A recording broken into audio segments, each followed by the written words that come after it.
Now, okay, so we're officially recording. Okay, so first couple things, housekeeping things I posted. I get to go to NASA. I like saying I'm going to NASA, but Dr. Yang is actually the brains of the operation for this particular project. I just kind of was the one who wrote up the project so I could get all the glory and all that other, get all the glory and say that I got a NASA project. So, but all kidding aside, is that we are, whereas the PIs go into a NASA conference in November, so it's going to kind of speed up our timeline of things a little bit. So I'll just talk about these, some of the upcoming expectations that we have. The project that we're doing is doing AI, ML, artificial intelligence, machine learning, which we'll talk a little bit more about next semester. But if you go to some of the Esri tutorials and you go to some of the analysis tools, because we'll look at those analysis tools today, things called deep learning. Has anyone heard that term deep learning before? But it's kind of part and parcel to artificial intelligence, machine learning, because we have these big databases of stuff, whether it's remotely sensed imagery, GIS data, surveys, information that you collect from food line purchasers or whatever. And really, no one person can go through and look at these by hand or look at these in person and make some sense out of it. So we use machine learning, artificial intelligence algorithms to kind of make some sense out of those to help dictate data-driven decision making. So we're going to that conference, and basically what we're doing is we're using AI ML to extract information from remotely sensed imagery like drones, satellites, DOQs taken from airplanes to look for potentially flooded areas. And then I kind of come in, swoop in with my GIS data and superimpose some of the different sources related to social vulnerability, old, minority, marginalized populations to see, well, these are going to be areas that are going to be probably most impacted by those. And these days, what are the types of natural hazards that impact North Carolina? Tornadoes, flooding, hurricanes. And so we also have to superimpose information like elevation. Elevation data, you put elevation there. Where are areas going to flood? High elevation, low elevation, because that's where all the water goes, in addition to areas that have steep slopes that are going to increase the amount of runoff and erosion. So if you've taken raster GIS, does that ring a bell? We offer a raster GIS class. I used to teach it, and now Dr. Malhotra teaches it. But we offer a raster GIS class where they do like modeling, stormwater modeling. We've got a student who does stormwater modeling. Basically, he looks for impervious surface and elevation, because that's where water is going to go. It's not going to flow over. We don't care about the water hitting the football field or the football field. We don't care about that because it's going to infiltrate and percolate into the ground. We care about it hitting the parking lot in the back right there, because we got to figure out where is it going to go, because it's going to be running across the surface of the earth. And those are things that we need to take care of. And I've said this before. I used to have a rental house in Greensboro until this year, and I used to get charged by the amount of impervious surface that it had. So driveway and roof and all that other stuff. Why was I getting charged by the city for impervious surface? Why would they charge me money? How about anyone there? Anyone joining us online? Do I need to pick on someone? Is Caitlin there? Do they do that out in Nashville, Caitlin?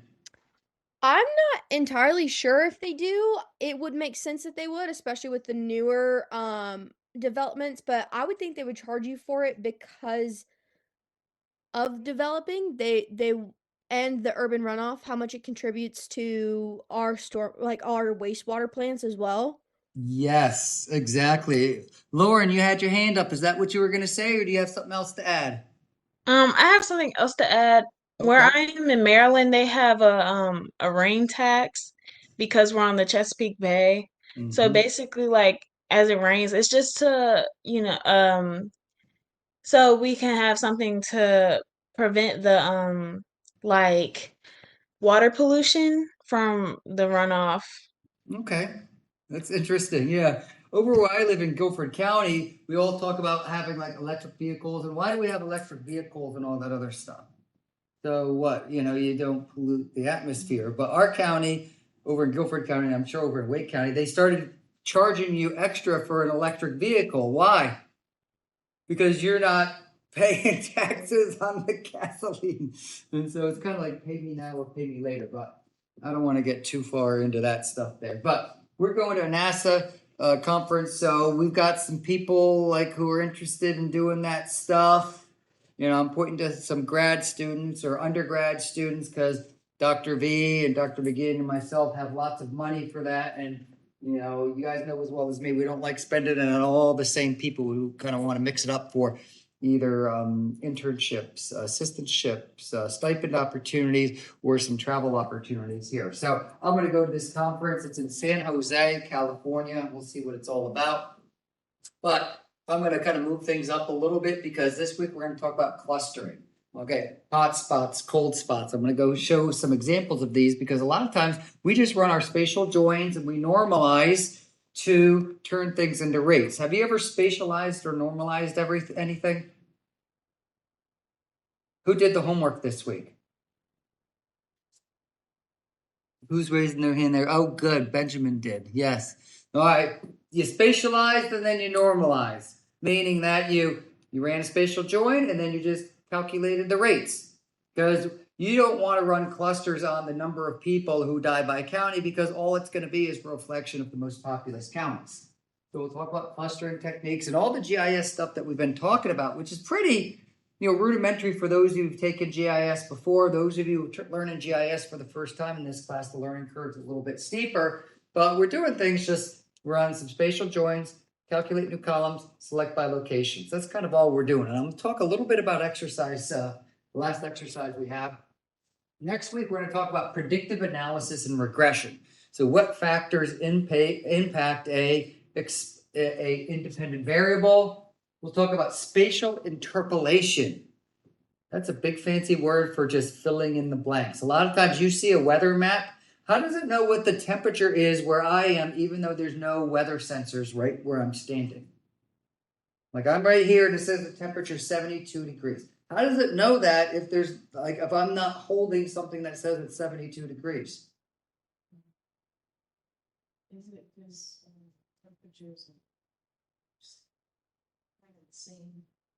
Yeah, it's the same. So if I know where it is near you, and I know where it is over there, and I know where it is over there, I can get a good idea as to what it is right here using interpolation techniques, or sometimes you hear the word extrapolation if you kind of go away from the data set. And then we'll talk about density. A lot of times you see those crime maps with all those points on those, and I've shown those before in my classes, or those cancer maps. I show 100,000 points on the state of North Carolina. It's just a big mess. So we can count those by counties, or we can make some density maps. Chapter 13, I'll kind of put 12 and 13 together because we do something called geographically weighted regression. And we'll talk about addressing ancillary issues in geostatistics, and we'll talk a little bit about those today, and we'll prepare for the final. And then final exam will be given on November the 8th. Okay, it'll work the same way. We'll go through it. It'll be in class, or I'll give you a password. Those of you joining us online or taking this class as an online, we'll have a week to take it, and then, or a few days to take it. I don't want to leave it open for that long. And then on the 28th, we've got the position paper due. So you've got a good 3 weeks to just work on the paper, because hopefully last week was kind of some of the things that you could start to use these tools to make authoritative statements. What were some of the authoritative statements that you made? Spending on fruits and vegetables is different in different regions across the state. That's pretty simple, right? The raw cancer death rates are different around Duplin County versus Mecklenburg County. Were they different? They're actually the same. They're statistically the same, even though one was slightly higher than the other. And so those are some of the things you could say. And I think part of the exercise is that I asked you to make your own null hypothesis. Was that right? Yeah, so you made your own null hypothesis. And so you can take that really, really far in different directions. So when we look at things like health disparities, we can look at things like the rate of African American female cancer rates is statistically higher than the rate of non-African American female breast cancer death rates at the zip code scale across a 20-year period. And most of the work that you're going to be doing isn't these little t-tests or these little cluster maps. 80% of your work is going to be putting together a list of all of the African American female people who died of breast cancer versus the other people who died of breast cancer, because you need to query out everything else and putting together this big, gigantic database from something like the Vital Statistics database. That's going to be most of your work. The maps are just kind of the last 20% and then interpreting those. So I really like those here, and then we'll give our final exam, and then the position papers due. And so those of you undergraduate students taking this class for undergraduate credit, this semester is going to be done on the 8th. Pretty straightforward. Graduate students or undergraduate students taking this class as a graduate class, you got almost 3 weeks to work on this position paper, where you go and make a nice null hypothesis. Null hypothesis is just something that you prove or disprove. And we'll talk about a couple of those today as we kind of get into some geostatistics, meaning, hey, let me just look at the clustering of crime. Let me look at the clustering of fruits and vegetables. Let me look at the clustering of age-graded cancer mortality rates. There's a lot of possibilities out there, because the biggest part for us is prepping the data, and then we just go click a little button, and we get blue, we get red, we get yellow, and bippity-boppity-boo, we got a map ready to go for us. And so I'll talk a little bit about the exercise, this homework number 6 that we had before. Now, remember what the questions were. And so what I've done right here is I've mapped the cancer mortality death rates. I've already mapped the cancer mortality death rates, and I've superimposed Western North Carolina. Now, this isn't part of this question here, but I got Mecklenburg County versus Duplin County. And this is a really good question when we look at things like health disparities, right? Health disparities, these disparities are largely going to be spatial in nature. And so we look at this rural area here versus this more urban area right here. And what I've done is, you look at the bottom here, I've went and extracted out the count using our spatial join. I calculated the rate right here using the the calculate new column. And so now I've got a rate, and then I've mapped this rate right here. And all I did was I just popped these into Excel. Okay. Now pop, that's kind of a fancy word for me saying I did select by location. I want to have the counties that have their center in Duplin. So I just ran a nice select by, and I'll just uncheck this. I'll uncheck this so I can pick the 12 counties that have their centers within this Duplin County kind of subcore that I asked. Now, some people, instead of have their centers in, they click intersect. Now, watch what happens if you click intersect. I got 27 counties now. Why 27? And this one little thing right here went from intersect to have their center in. Okay. Aren't they the same thing, intersect and have their center in? Obviously not. But why the difference? Why would I go from 12 all the way up to 27?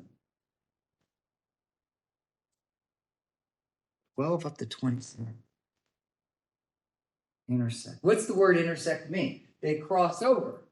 And so a lot of times if we see, it's hard to draw here, but we have a county, right? This is the area right here, and it happens to have different geometry. It just goes a little bit over. Is that intersect? Mm-hmm.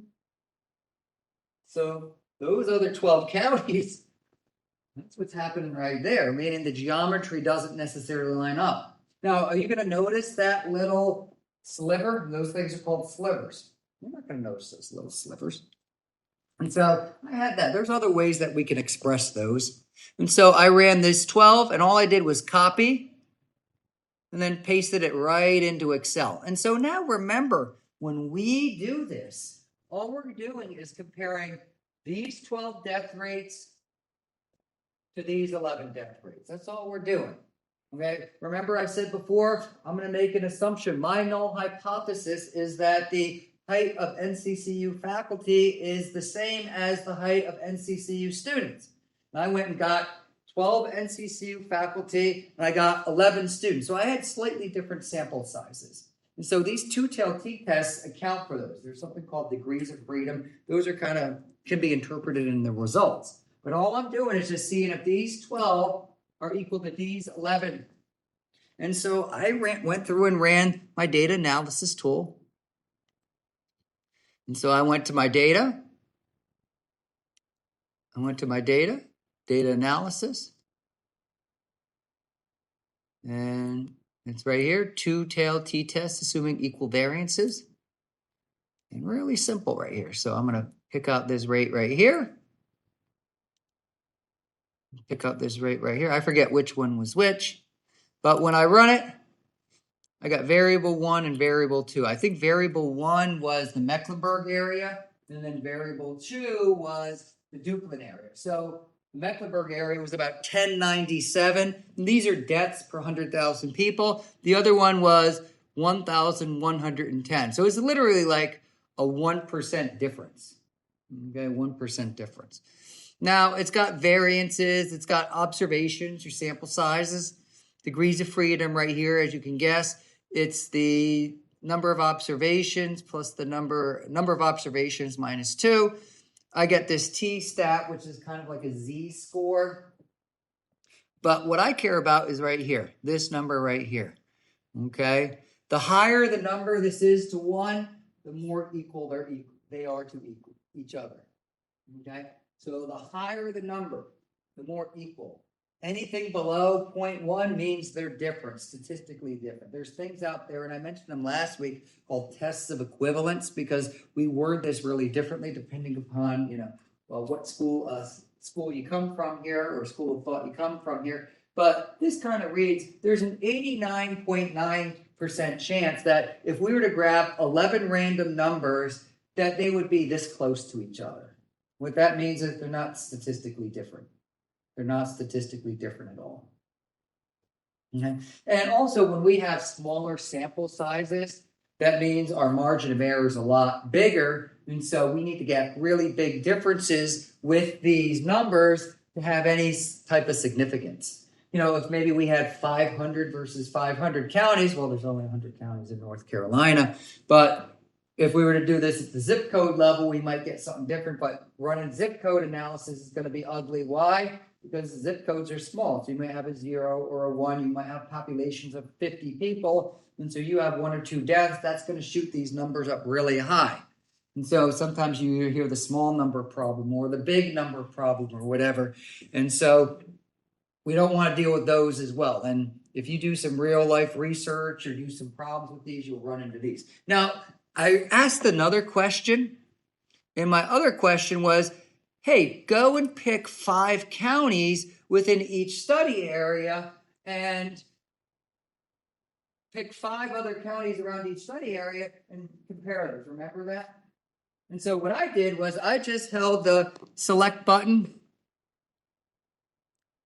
and I held down the shift button. I said 1, 2, 3, 4, 5. How's that sound? Okay. And so now this is my Duplin area right here. And so I'll cut and paste right here. Here's my Duplin, and I'll put right over here Duplin. Because what I'm going to do is I'm going to expand my study size so that I get a higher margin of error. It's like now I'm going to go measure 17 NCCU faculty versus 17 students. It's kind of like all those polling things that we'll unfortunately see with elections and everything like that, the plus or minus. All right, now I'm going to go do the same exact thing here for my Mecklenburg area. All right, so I got my Mecklenburg area. I'm going to clear all this just so I'm on the up and up. So I'll do a select by location. I want to find all of the counties that have their centers in this Mecklenburg area.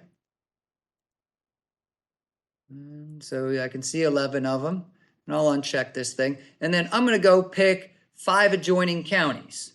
Okay, 5 adjoining counties. So I got to hold that shift down. Okay, shift down, select. We go 1, 2, 3, 4, Pick another one right here. Oh, 5. How's that look? Copy here. Okay, so now we're looking at the 17 versus the 16. I'll do the same exact thing again. So I'm expanding my study size.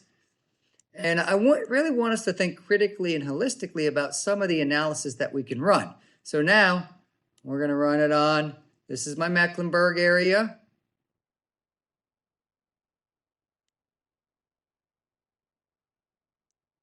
This is my Duplin area, variable 1, variable 2. What just happened? I picked another 5 counties. Now Mecklenburg is 1195 versus 1017. What does this p-value over here tell you? What's that tell you? Are they statistically different? It's really, really small. Now that last one is 0.89. This one is 0.05. Yes, they're statistically different. And all this means is that there is a 5.4, can I even read it? 5.469% chance that if I had 16 random counties and 17 random counties, that we would have such big difference. Okay, that's not much of a chance, is it? There's something else going on there. Definitely something else going on there. Now, they're statistically different. Now, going back here, how did I tweak the results? Did I tweak the results?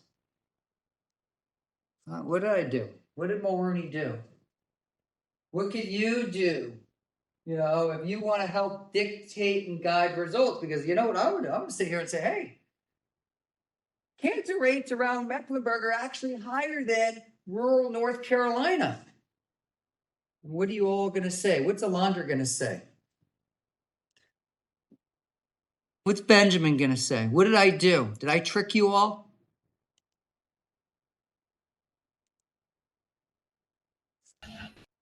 Could you repeat what you did? Repeat? What did I do? Oh.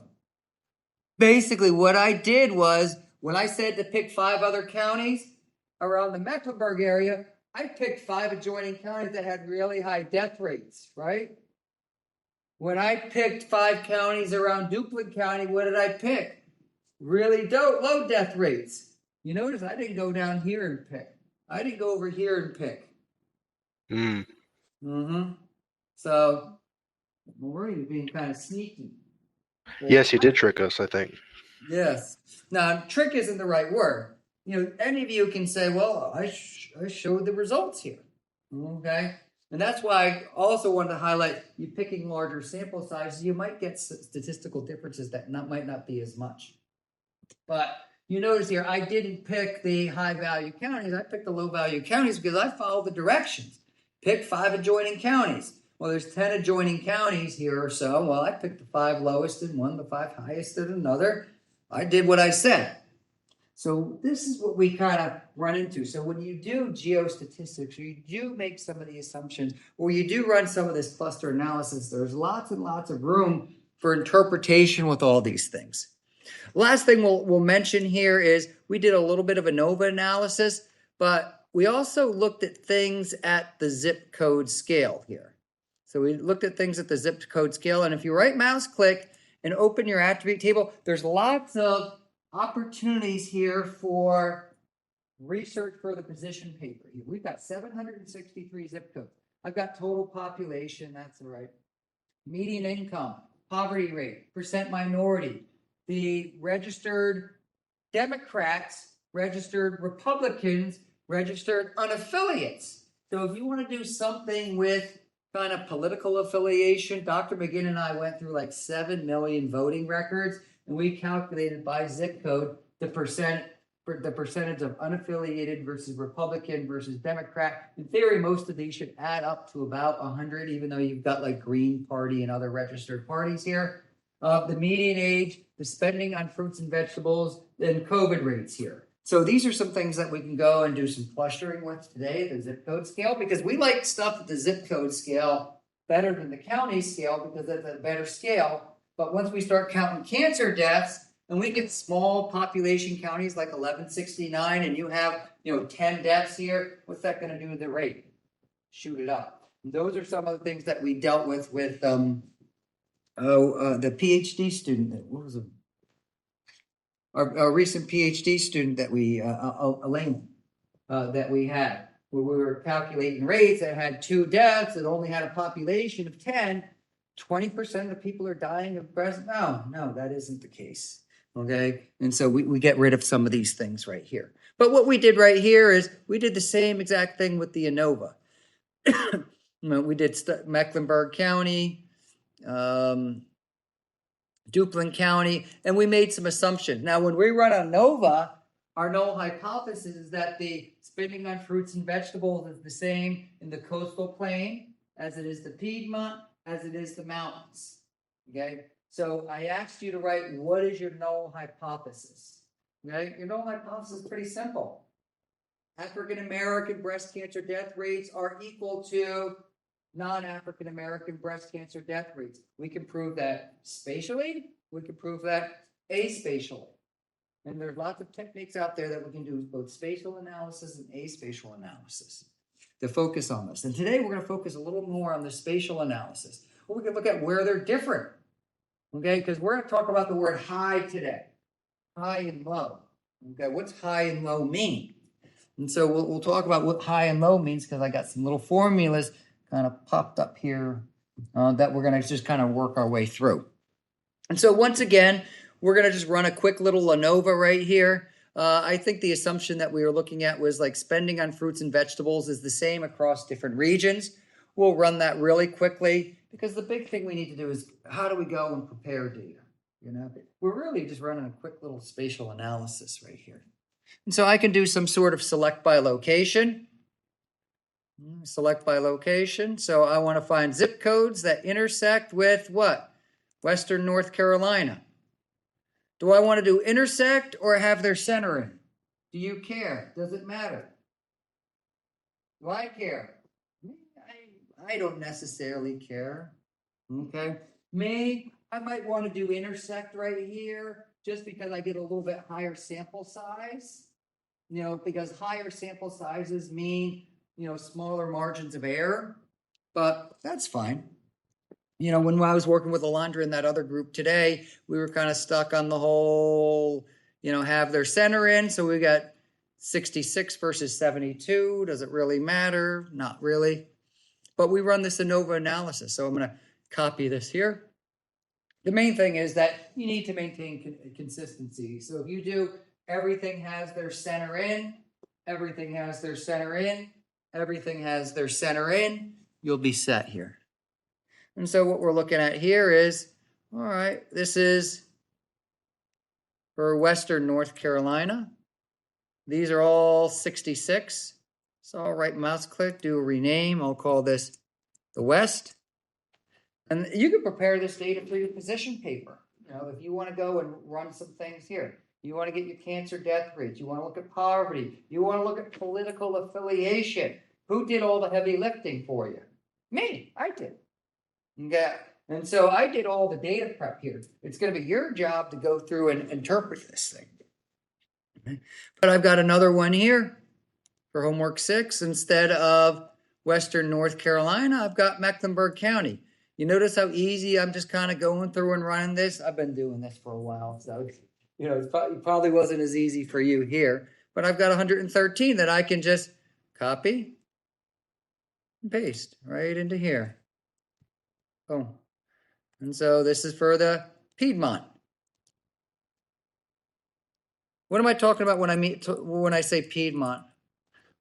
What about mountains? What am I talking about? What's Piedmont mean?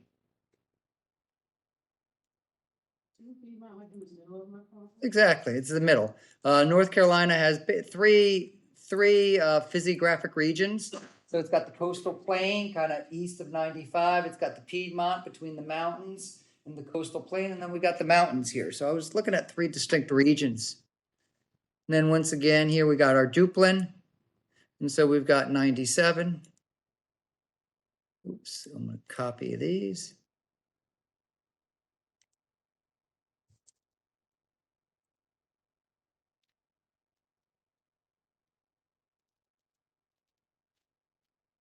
So now I've got this data sitting here. I can run t-tests all I want here, but we're going to run an ANOVA. And if you remember from that ANOVA, we had 3 separate columns, and we just ran those 3 separate columns. And so here, we'll just call this my ANOVA right here. So what are we looking at? We're looking at the spending on fruits and vegetables for one versus the spending on fruits and vegetables for another versus the spending on fruits and vegetables for another. Here we go, right here. So we're just comparing all these. I can go to a data analysis up to the top. We'll do ANOVA single factor. I'm just gonna, I'll leave away the labels in the first row, and here we go. Who sees problems? I do. Input range contains non-numeric data. Okay, and we addressed this last week. Now, what's the non-numeric data you see? I see this word null. And one of the things, what did we do, Alondra? I'm putting you on the spot. How do we get rid of those nulls? Control H. And then I looked for the word null. And then what did I replace it with? Literally nothing. And so replace all. You can see there were 3 replacements. Tamar, what she did was she just went down, looked for all the nulls, and literally just deleted it and left nothing. So that's basically what I did here. She only did it, she did it 3 times. So now I'll go back and run it again. Here we go. All right, and what do we see here?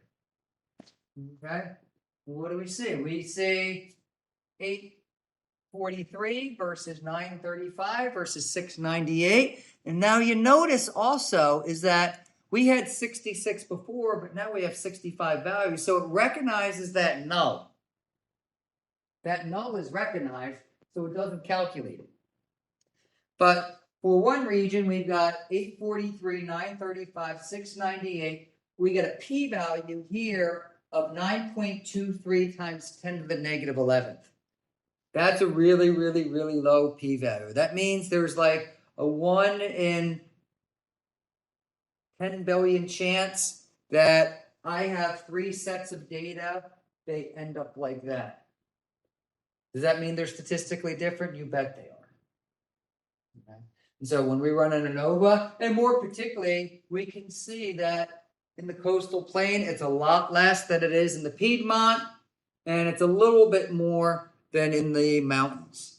And so these are just spending patterns. So now you can do this with political affiliation. You could do this with anything, put together these data. Now, if you want to speak to me about where I got the data from, where I got what I did to it, I can direct you to a paper that I've written that you can pull from and some of the data sources, or we can talk about those.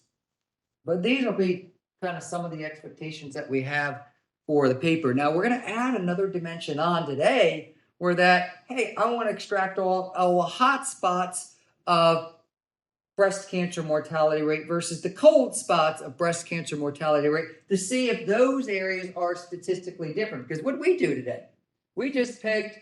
Last week, we just picked out everything within 10 miles of a city.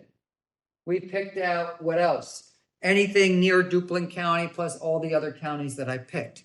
And so today we're going to kind of build upon that a little more. You can tell I get really excited about this stuff here. So we're going to talk about cluster analysis, some of the things that we can do here because they're really easy to interpret. And then when you look at the attribute table, and I'm going to have you look at those attribute tables a little bit more later. So when we look at cluster analysis, all it is a tool. Things we ask are, do cancer mortality rates in certain areas vary with statistical significance? Because we're going to be looking at maps that have 1%, 5%, 10%, 90%, 95%, 99%. This stuff rings a bell. Where are COVID rates the highest? Do patterns of data quality at the county level? Where are bear sightings most frequent in Northwest New Jersey? Because I look at a map like this.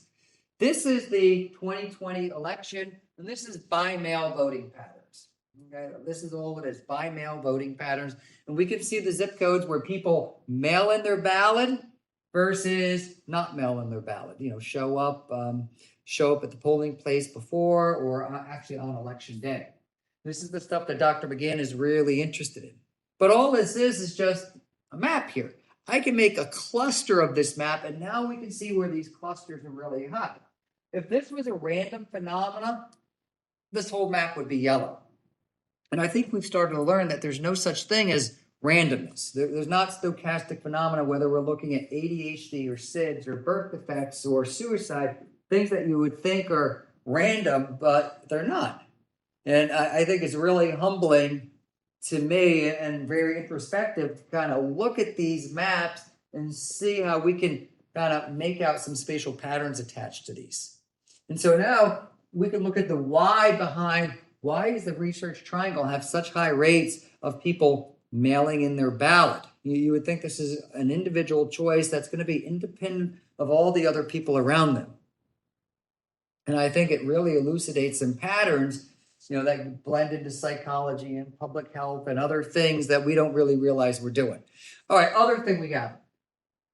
I've talked about this before. This was a black bear sightings. When I was growing up in New Jersey, I never saw a black bear. And these days, they've been seen in all 21 counties in New Jersey.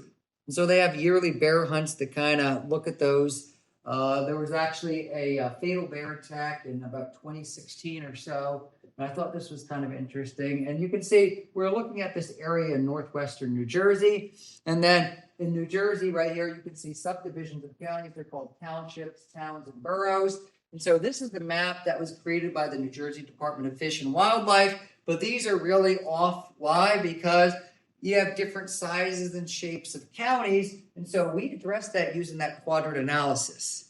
Remember those quadrants that we have, those nice pretty squares that we superimpose on top of each other? So if I have 10 bear sightings in one square versus 3 bear sightings in another square, we know the one with 10 has more or higher density or higher rate or whatever than the one of 3. And so we have this here. I grew up right in this corner here. If you guys know Dr. McGinn in our department, he grew up right in the middle of the state right here. So he's here, I'm there. So we were, probably an hour and a half from each other here.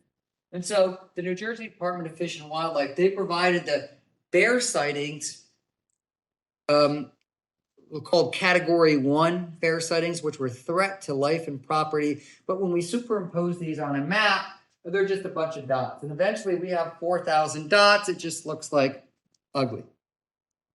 Remember this, right? Remember this methodology here? We did some quadrant analysis. We did this. Hopefully this stuff rings a bell. But the other things that we did was I ran some range density analysis, meaning this is a bear density map here using a 1 mile radius. Why did I pick 1 mile? Why would I pick 1 mile radius?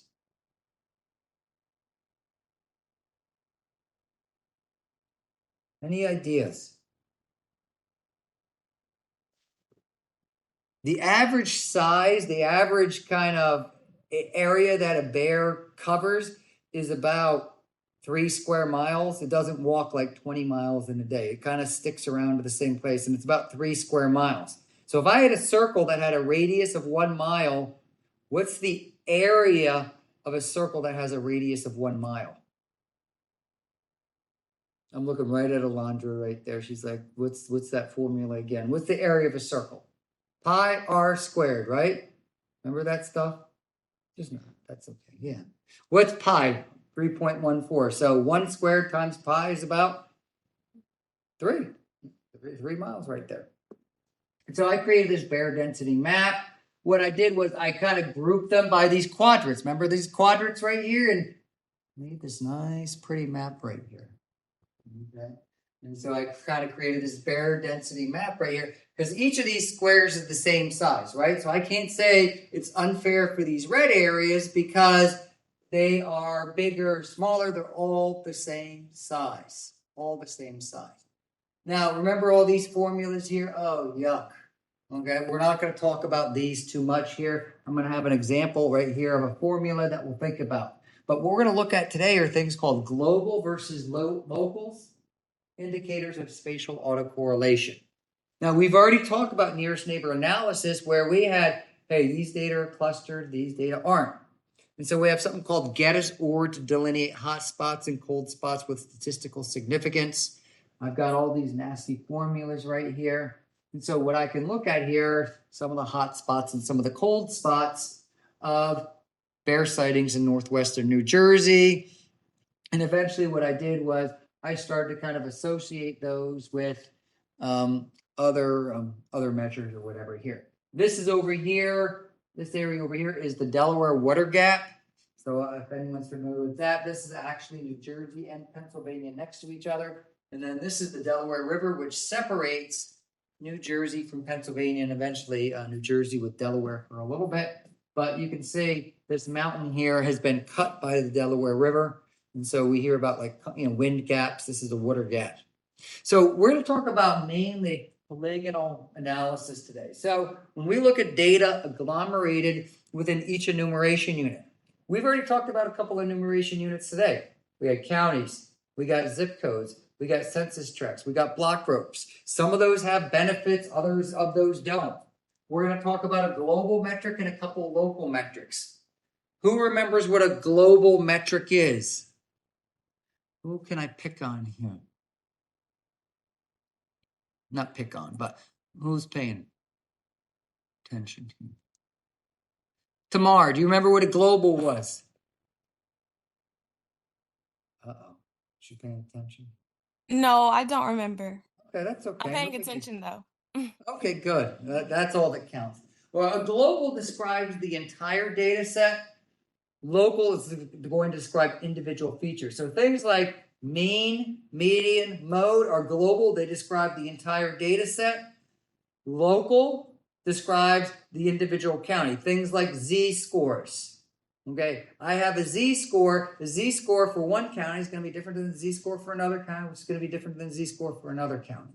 And so we have global versus local. So global describes the entire data set. They're more descriptive, while that local are going to describe individual features. Now, previously, you went and calculated z-scores for individual counties. Speaking of which, I got to finish grading the midterm exam, which I gave 2 weeks ago, 3 weeks ago. I just got to scale everything up. So these we have locals, which every county or every enumeration unit is going to be given a value. It could be red, it could be blue, it could be yellow. And then we'll look at something called local Moran's eye. And then basically something that takes off from that is hotspot analysis. I just want to click on a button and it gives me reds and blues and yellows, and I can make a map out of that and do other stuff with. Now, Moran's eye basically is the adherence to Tobler's first law of geography. All that means is that stuff near each other is more related than stuff further away. What's that stuff? Age-adjusted suicide, income, spending on fruits and vegetables, whatever phenomena that you can think of.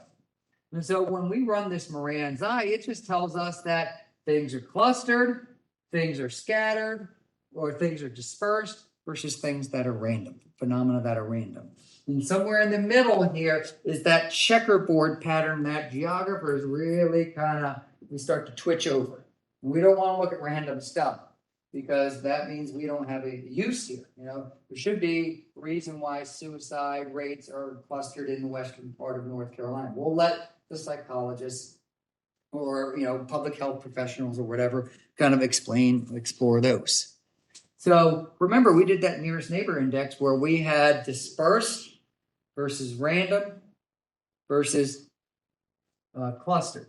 And so when we run this Moran's eye, it describes an entire data set that just says, okay, when we look at suicide rates, they are more clustered than AIDS mortality, which are more clustered than birth defects, which are less clustered than ADHD rates.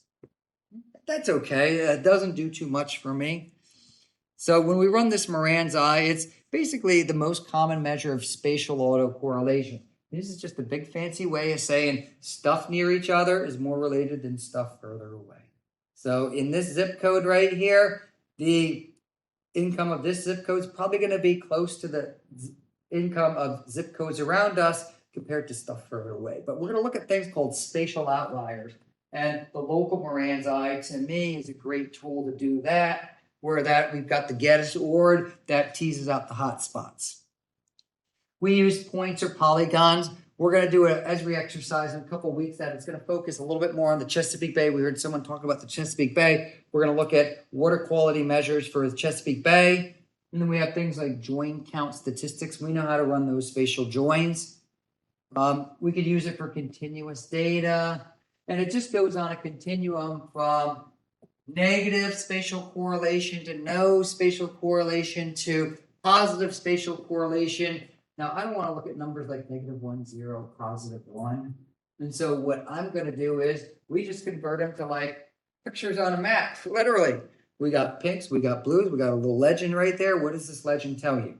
You gotta let me do the hard job of explaining it in a paper, or you do the hard job of explaining it in a paper at some point in time, so that we go from dispersed to random to clustered. Okay, this is what we're looking at. Dispersed to random to clustered. We've seen this before with nearest neighbor analysis. So we've got dispersed phenomena. When in reality, there's not a lot of dispersed phenomena. There's not. You know, there is intentionality when we put cell phone towers up there or McDonald's. We're not going to put two McDonald's right next to each other, where they're not going to be random. Some are close, some are far away. There's always going to be a pattern attached to these. Because when we look at the formula, this is the formula for Moran's eye and the basis for this. Who wants to go through? No, I don't want to go through this. But when we kind of look at it right here, we see these sigma things right here. That means you just add them all up. That's all it means. But we've got an example right here because it looks for the values that are high and low. Now, what's the word high mean? Above the mean. Do we know how to calculate the mean? I have age-adjusted suicide rates. What's the mean of those? Add up the suicide rates for all the counties and divide by 100. Add up all the cancer rates for all 763 zip codes and divide by 763. That's the mean. So stuff above that mean, or stuff a lot higher than that mean, is what we call high. Stuff a lot lower than that mean is called low. And so what we start to do is look at spatial neighborhoods. And I'll kind of point the camera over here for those of us joining. But we've got this formula right here. And you notice this formula, I took out a bunch of stuff here, but X of I is like the question, the local county or zip code that we're looking at. It's got a value of 5. X of j is one of its neighbors, has a value of 5. The mean is 5. This is kind of the formula that I've broken down, but this is just 0 minus 0 divided by 0, which is just 0, meaning it's really, really close to the mean. It's all close to the mean. We have stuff up here. This is negative times positive divided by negative. We've got negative. So when we see have numbers like 9 and 5, 1 and 5 here, we get numbers that are really far from the mean. This is what we mean by dispersion. Okay, if we get numbers like 5, 5 and 5, 6, 6 and 5, this is the mean. Notice the mean is consistent here. Okay, if we have numbers close to the mean, they're going to really, these are going to be these numbers near 0. When we get numbers really far from the mean, this is where we're running into our hot spots and our cold spots. Okay, when we get numbers, we got a 9 next to a 1. That's really high. We got a 9 next to a 9. These numbers are high because they're so far from the mean. Okay, so this is the little formula that I have right here. You can run through and plug in some numbers here. You don't necessarily need to. But if values are close to the mean, that means they're not hot spots, they're not cold spots, they're not high lows, they're not low highs, they're nothing. They're just regular. Okay, what does high mean? High above the mean or high below the mean? If it's 0, that's below the mean.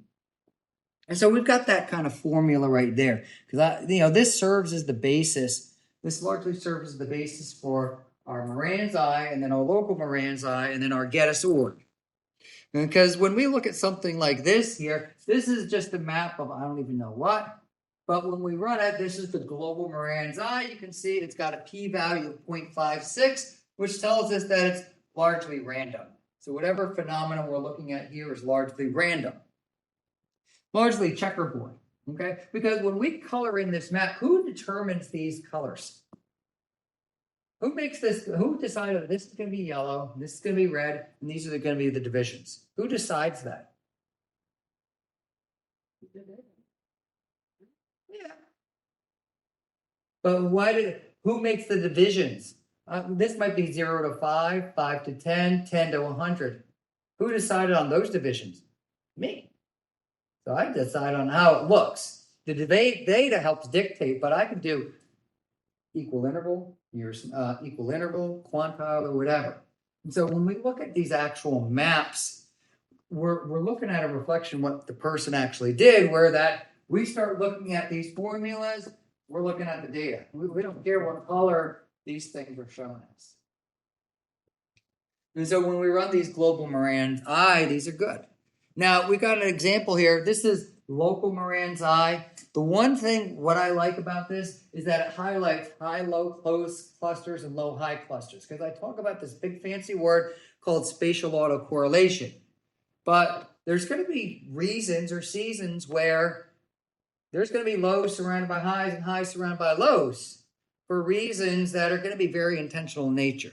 Now, once again, I've got this big nasty formula right here.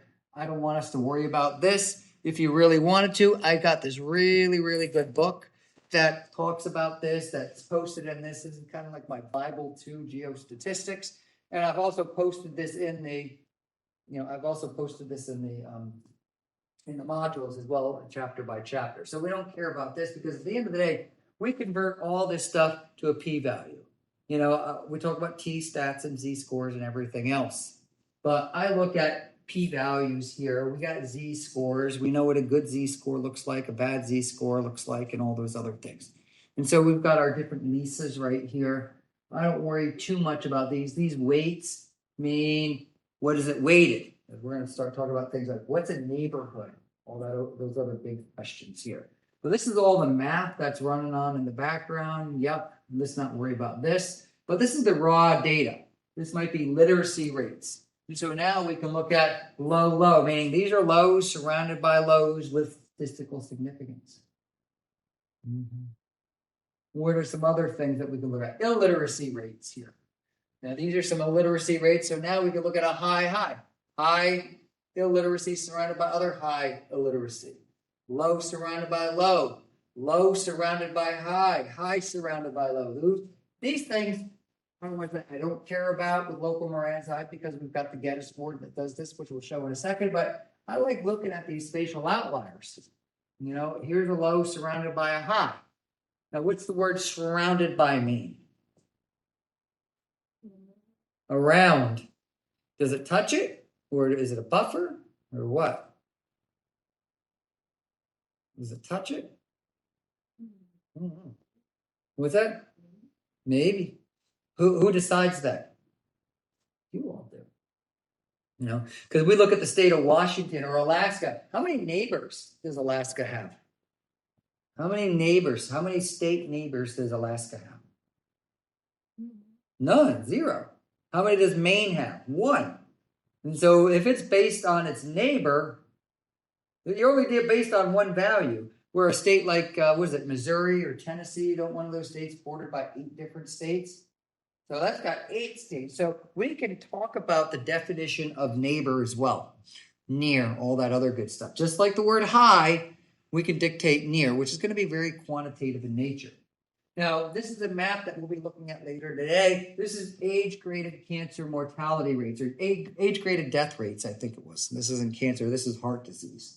This is in southeastern North Carolina. And you can largely see, like, the blues are near the blues, the yellows are near the yellows, right? It's pretty straightforward. There's a couple of checkerboard patterns here. And you can see, I kind of dictated what it was going to look like there. And when I run it, I can see a low surrounded by a low and a high surrounded by a high, and everything else is pretty insignificant here. But you can see these clusters. And like I said before, I don't care too much about the high, and the low, because those will be teased out using, cluster analysis. But I like looking at these spatial outliers. Like, why is there a high surrounded by a low? This is median household income for this particular area. So we're looking at Moore County up here.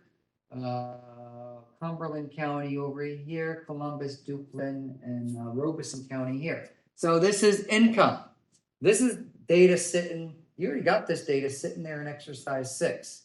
If you look at that position paper project, it's got zip code data for the entire state.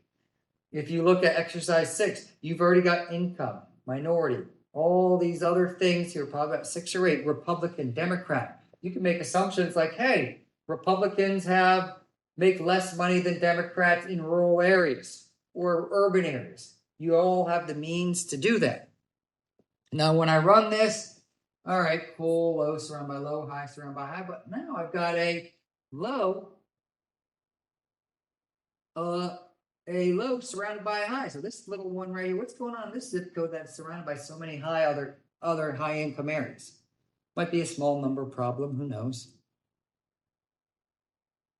And then we look at other counties, okay? Because when we run this, it gets these indices, and then we get these z-scores that are converted to p-values. I don't want us to worry about this. I want us to worry about this. This is all I care about here. And so when I make this map right here, I could see some lows, highs. I'm not sure what we're looking at here. Because these are some examples of hotspot analysis. Hotspots. It's got a z-score, a p-value, and a distance, but now instead of saying low, low, high, high, all it does is just say anything in blue is a low surrounded by a low. What's the definition of low? Below the mean. That's all it means. High surrounded by high. What's the definition of high? Above the mean. Now, you run into some caveats here, and this is what we did with Alana in her PhD work, was that we had a couple of zip codes where literally had 10 people, and like 2 of them died of cancer. So what do you think that did to the rate? Popped it up. And so when we ran the average for 763 zip codes, what was happening? This average was really, really, really, really high. Not really high, but high enough that high was too high for a lot of the values. And so what do you think we did? We just got rid of those zip codes. So we ended up working with, instead of 763 zip codes, we worked with 735 zip codes. And also null data. If no one died or had if zip code has a population of 0, what's going to be the death rate?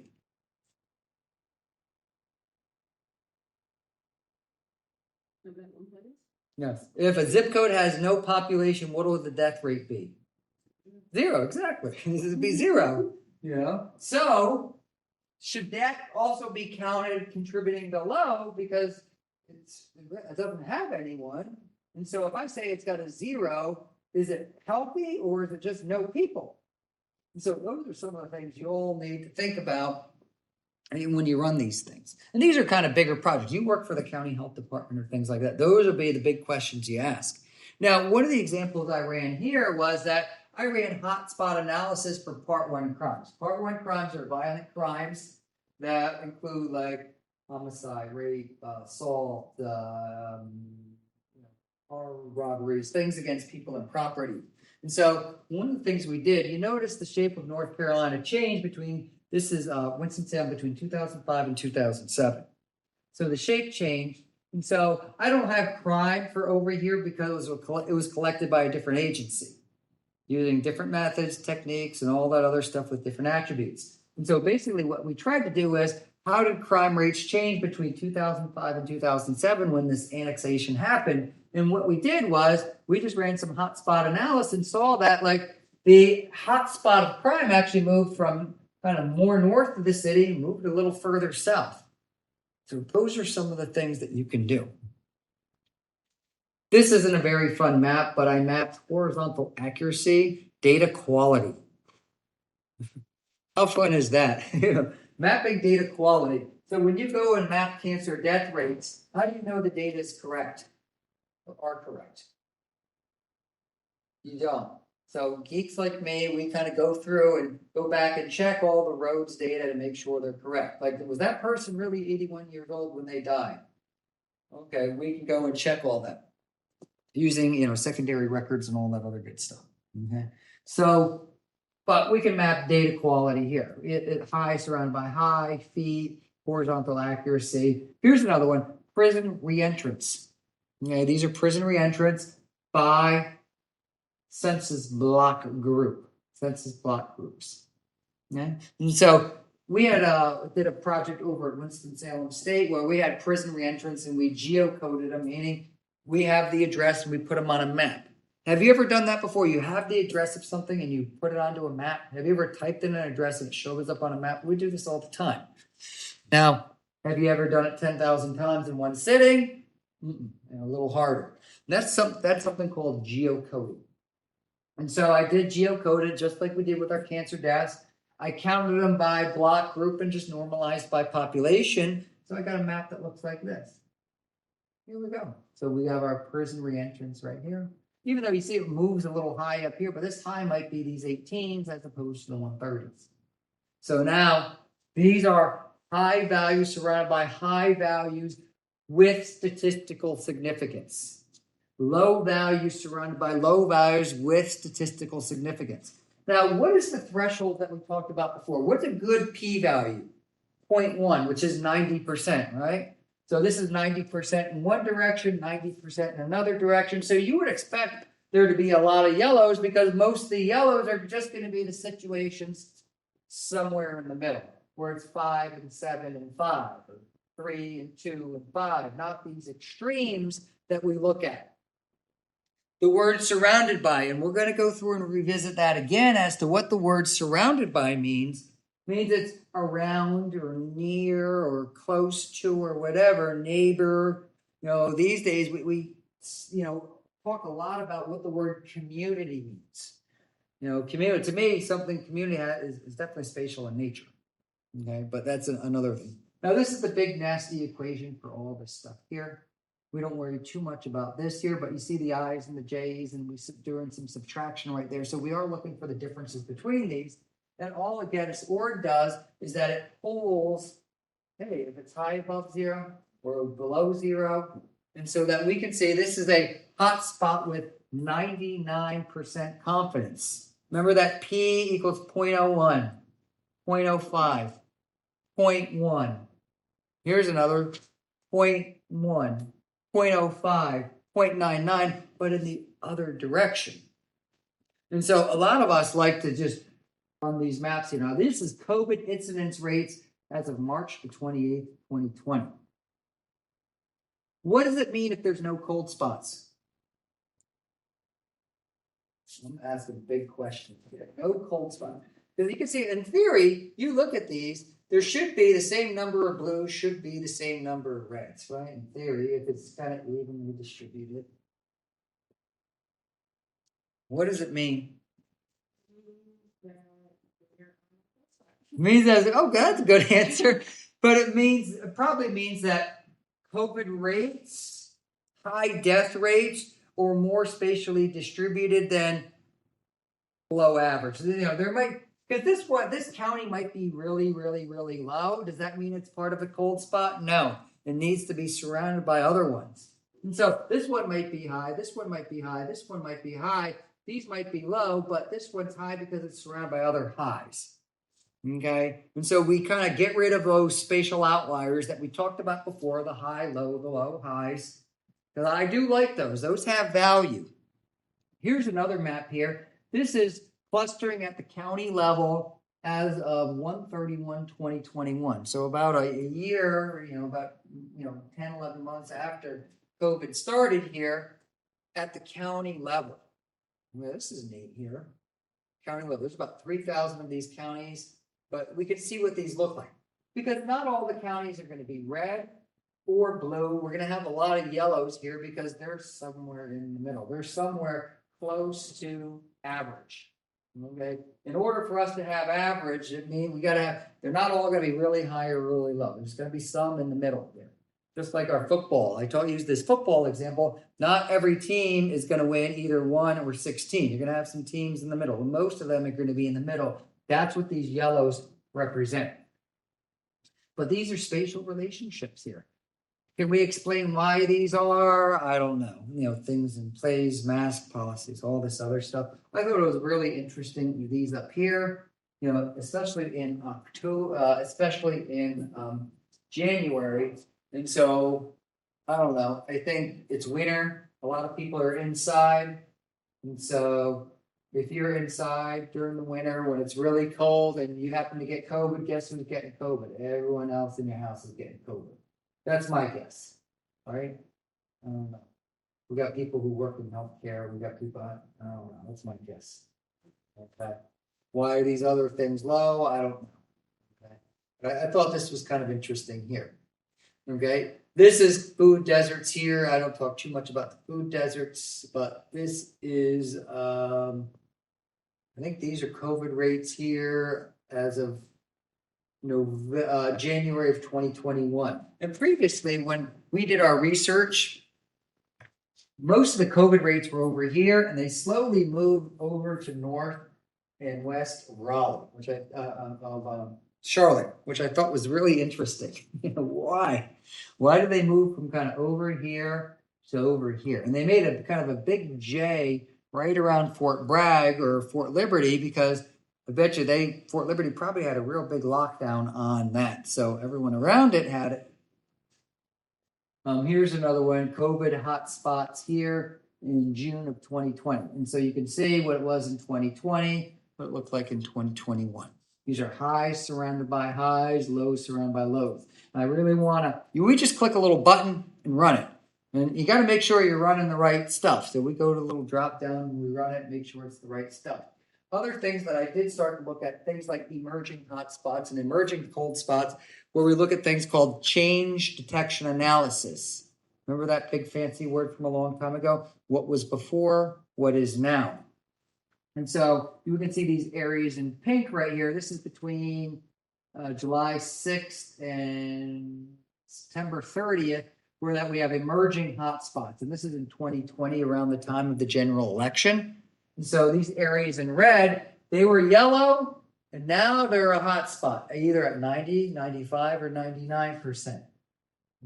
These areas in blue, they were in yellow, now they're a cold spot, meaning they're really, really low, really low, below average.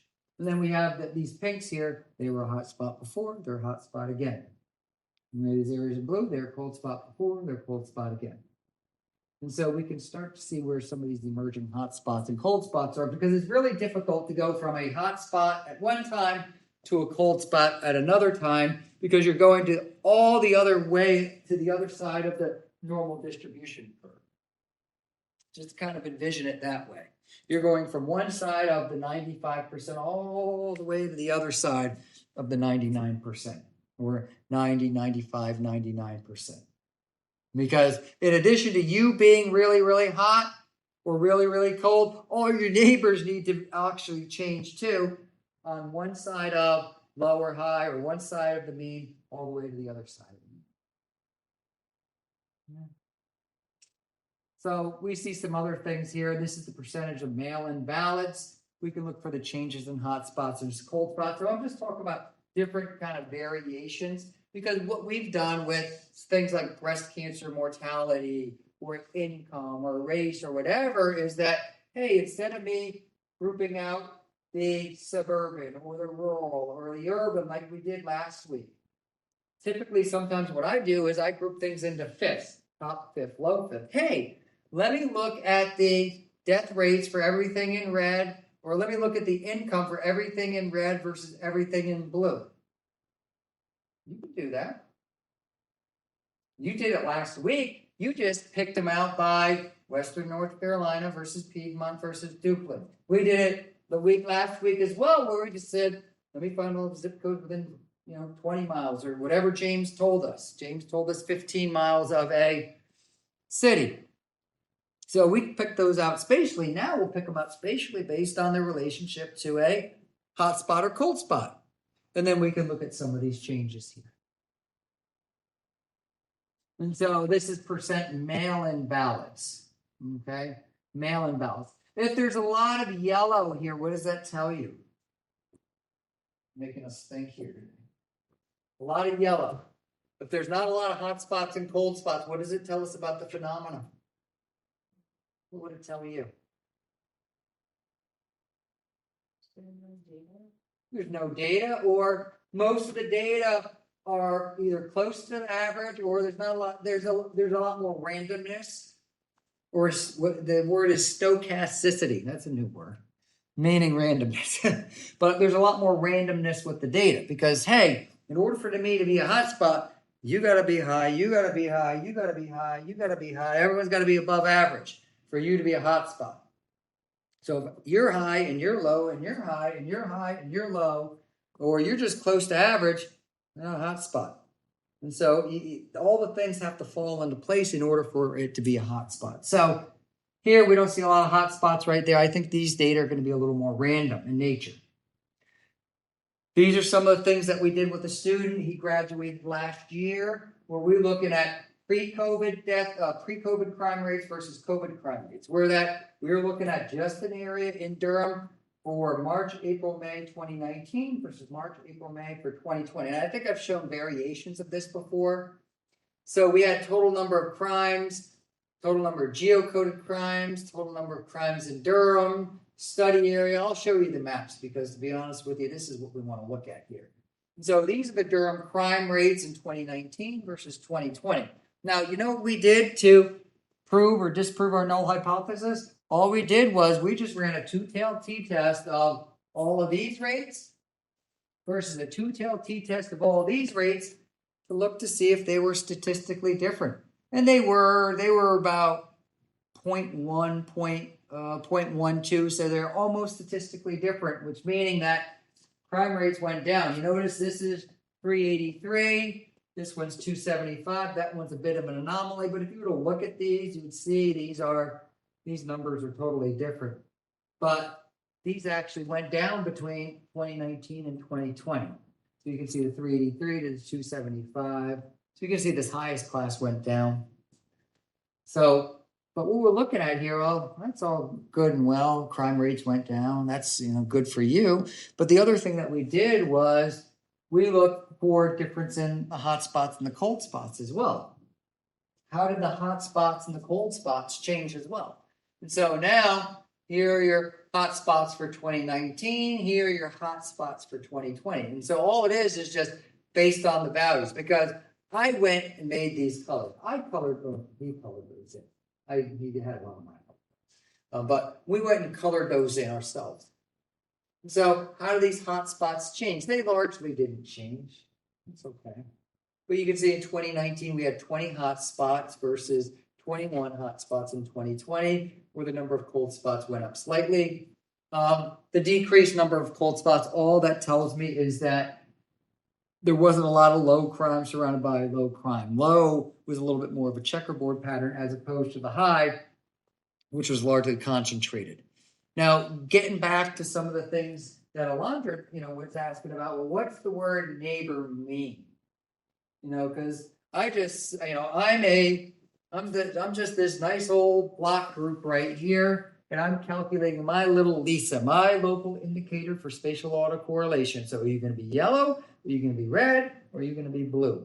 Those are your three choices when we run this Geostats hotspot analysis. And we kind of run the analysis. And now around, what's the word around mean? Because we don't want to just use bordering, because if it borders, what's going to happen to states like Maine, which only border one state? Its determination of a hotspot, it's just going to be based on one neighbor. We really want that? You can if you want. And so when we talk about the word neighbor can be applied a number of different ways. Okay? We can have something called fixed distance band, which just says, you say anything within 10 miles of you is your neighbor. It could be one block group, it could be 10 block groups, it could be 20 block groups, it could be any number of block groups. Okay, so we got fixed distance band. Another one's called contiguity edges only, which means all it means is your neighbors. So anything that you share a border with. That's fine. I like this one called inverse distance weighted neighbor, which means the effect of the spatial relationship based on how far away is from the block group in question. We do this all the time with weather. Okay, if everyone in this room is a weather station and we want to figure out what my temperature is right here, whose weather station is going to most impact me? Why? Because you're closer. Same thing with crime rates or hotspots. And so you'll kind of impact this. Have we ever done a calculation where we change the weights based on the impact of something? We do that all the time, right? Weighted averages. Now, what is the weight? How far you are away from it. That's all it is. And we also have something called inverse weighted distance squared, which means if you're twice as close to me, you're going to have 4 times more of an impact than, and if you're 3 times further, you'll have a ninth of a less, or 3 times more, depending on how I say it or whatever. And so we have all these things here: zone of indifference, K-neighbors we talked about, I don't use, contiguity, edges, and corners, which means if you happen to have a corner, are there any states in the United States that just share a corner? They don't share an edge, but they only share a corner? What states are those? Good old geography class. Yay, we're thinking at 6:15 at night. Are there any states that would be part of contiguity edges only that aren't part of contiguity edges corner? I think Benjamin's thinking about this. I see him in his little screen right there, thinking hard. All right, Benjamin, what are you going to tell us? I believe there's the four corner states out west. I think it's New Mexico, Arizona, Utah, and Nevada, maybe? Colorado. Colorado. So there's 4 states that meet. It's called 4 corners. So you can put, so they don't. So Colorado and Arizona, they don't share a border, but they share a corner. So here, in one definition, we use this drop down. Colorado is a neighbor of Arizona, and New Mexico and Utah would be the other ones there. Well, the other one they wouldn't be. So if you run in those scenarios there, is it going to make that much of a difference? We'll see. Let's check this out. There's whole research that goes into this. Like, what's the definition of a neighbor? Like, what's the best? 1, 2, 3, 4, 5, 6, 7, 8 different. You know what I'm trying to say? Ways that we can define the word neighbor. And so I think this is really neat. I'm always kind of interested in some of the research that people do because I probably care about it more. But we go to a little drop down here. We can say contiguity edges only, whatever we want. And you can see our student, when he used fixed distance band, so he just said, hey, let the computer define what a neighborhood is, within 2 miles or 3 miles, where this is contiguity edges only. So this is the same exact data for 2020 crime, but these are your hotspots using one definition of neighbor. This is your other definition of a hotspot using different definition of neighbor. That's pretty, interesting. Every once in a while, you run into a paper where someone says, well, what definition of hotspot did you use? And I just, whatever the computer told me, I just click okay, sort of thing. All right, so we're going to look at clustering of heart disease death rates versus age-graded death rates. How or why are they different? We're going to open up case study number 4, and I promise the homework's going to be fairly easy. So we'll look at this case study for a little bit. And that should be about it, because I like looking at this cancer mortality rate. So we'll take 10 minutes here. We'll meet back here at 6:30, and we'll kind of start looking at that. And actually, I'll put it up on the map here, so those of you joining us can kind of also look at this here. So we're going to be looking at case study number 4. Okay, so this will be case study number 4 here. So if you want to open it up, get it going, all that other good stuff.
gonna have 3-4 minutes here. All right.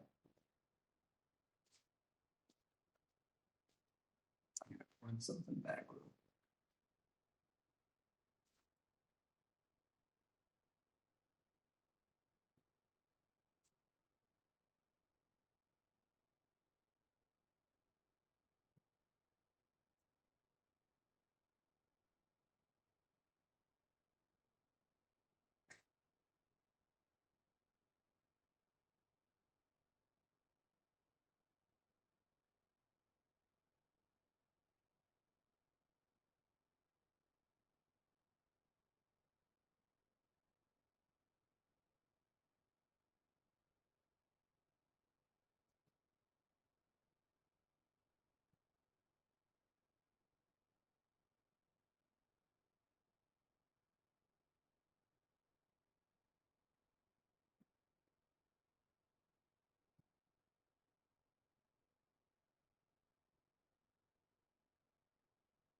Who's excited about doing some? All right, so what we're looking at here is age graded.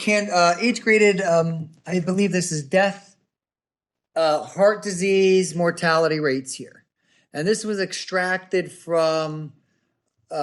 extracted from North Carolina Department of Vital Statistics. And these have been some of the data that we've been working on with the 2012, 13, 14, 15 stuff that you were doing change detection analysis with, remember? And so you did the summarize and the counts and the joins and subtraction and all those other things. Using some of the, I don't want to say basic, but kind of basic and intermediate GIS functionality for this. Now, if we were to look at this here, and we're going to run some cluster analysis here. It looks like I already ran some on here. But if we were to right mouse click and open the attribute table, I believe I've got a lot. Oh, I got rid of a whole bunch of stuff here. All right, cool. But if you really wanted to look at the fields view, you can see all the fields that I've kind of gotten rid of. You know, these are all of the metrics here, but we have the different ages. deaths. And if you notice some of these things here, this is what we call age grading. Typically why do we age grade first of all? This is rates, we're looking at death rates. You can't calculate death rates for the last exercise, I hope. What's the problem with calculating death rates? What kind of issue do you run into? What ages of people tend to die at higher rates than other people? Old people. So even when you did that cancer mortality death rate before, you really should have age graded, but age grading is such a tedious process because all it is just the weighted average of each of the raw death rates weighted by the percentage of people who live in North Carolina that are that age. Who wants to go through and do that? So I went through and did it for everyone. And so we can make some associations with those because essentially what I did was I calculated the number of people age who died within each cohort. And so we have something called age-specific death rates, and then age-specific death rates. That's hard to say twice. But when we look at our modules right here, this is the paper that we did in support of that. So if we go down here, week 13. Use of geostatistics for cancer rates. I knew I had it here. I knew it. And this is the work that we did with that the PhD student, Alana Burwell, Dr. Kimbrough, and myself here. But we just went and extracted breast cancer death rates. Nice little charts here, age cohorts. This is all the calculation that we did right here. We just did this little calculation. Can you do field calculations? I know you all can. You all can.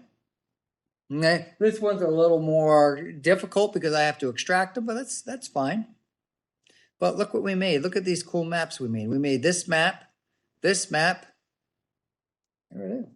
Does this ring a bell? You bet. And so this is where age graded cancer mortality rates are highest. And then what she started to do was, hey, let's look at all these red areas. Is there a difference between the areas in red and the areas in blue when it comes to race, income, all these other things here? Look at this. Median age, median household income. Okay, high breast cancer.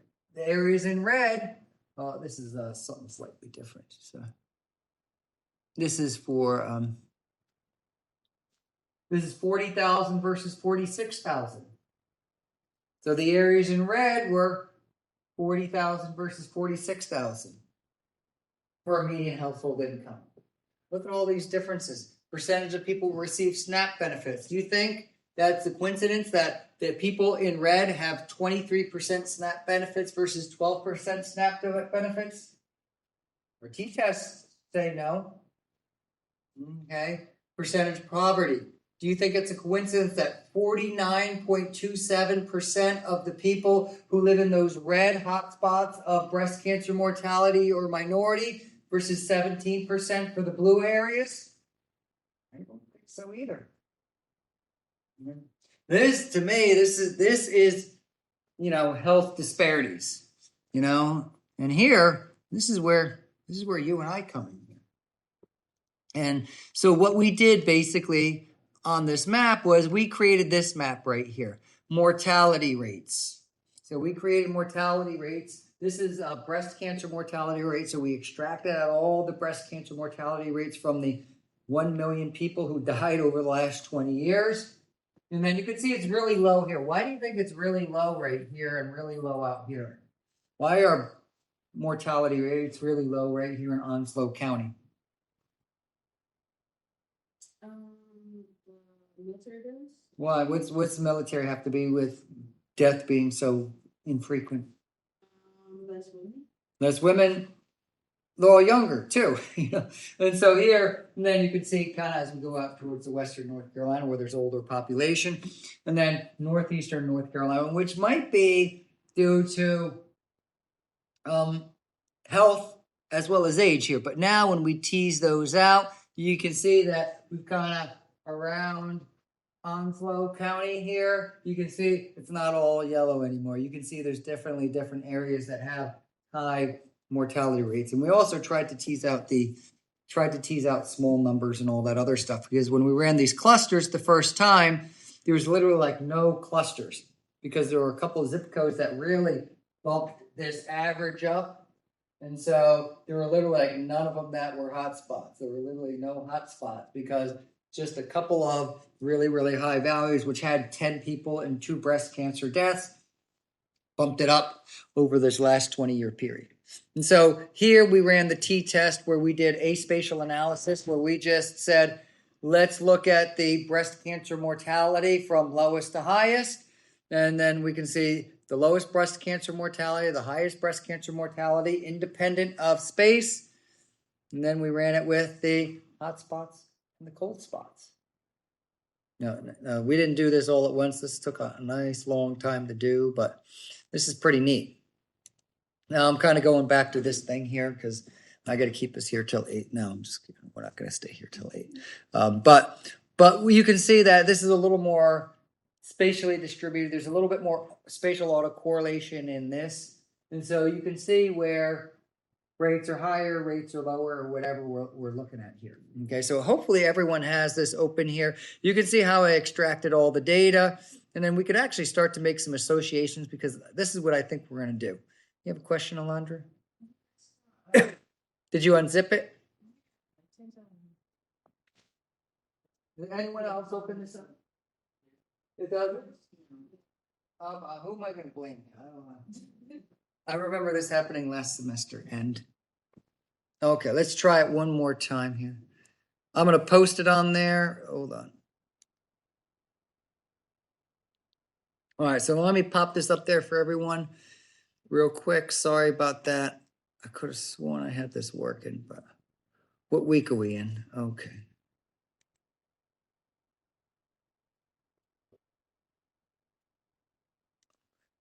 How do I do this? Now I have to think. Okay. Edit.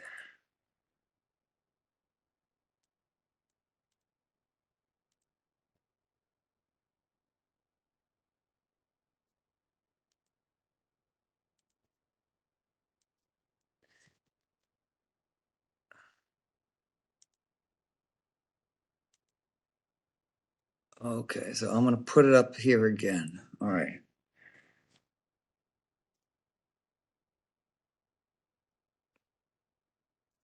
There we go.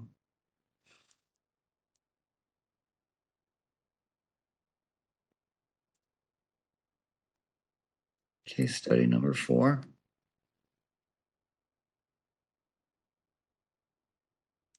Okay. All right, there it is. Now I got to put it up here.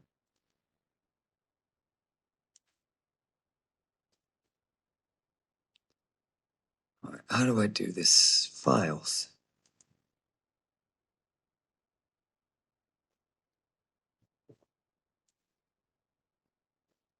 Okay.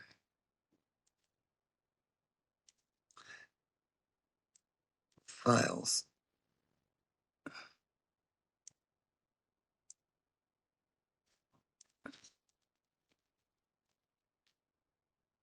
Case study 4. Delete.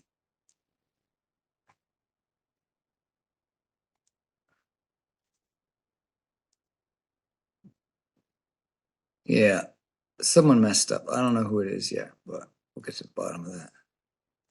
I'm gonna blame my TA.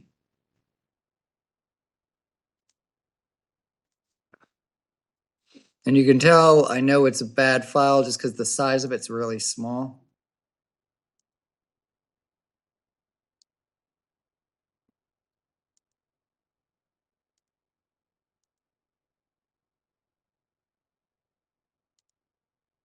I don't know why I have so many copies here.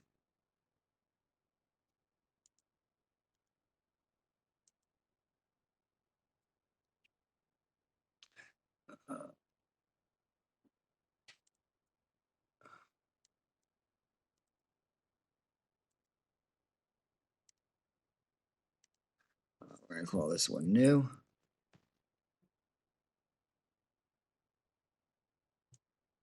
All right, how do I do this?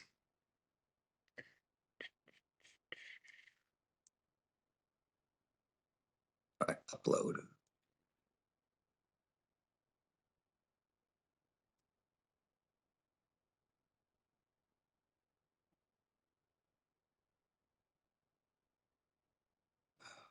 I'm coming here.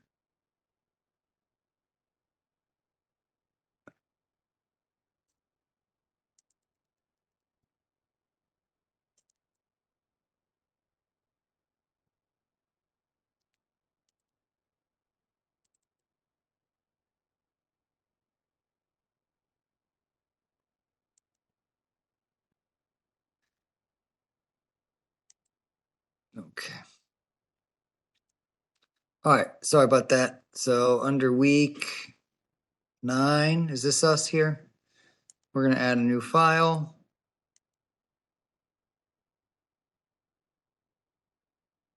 And it's called case study 4. Here we go. Sorry about that. Okay. All right, and I'm going to download it myself just to make sure I haven't screwed it up. So it's called Case Study 4 New. We're going to download this thing here. You'll see that it's sitting on my downloads right here. It's sitting on my downloads somewhere. Okay, Case Study 4 New. Make sure we extract it.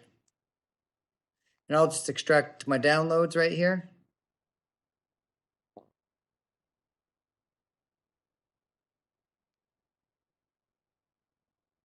All right, and now you see it doesn't have extract right there. And now I can just click on the Case Study 4, open it up. All right. You got it now?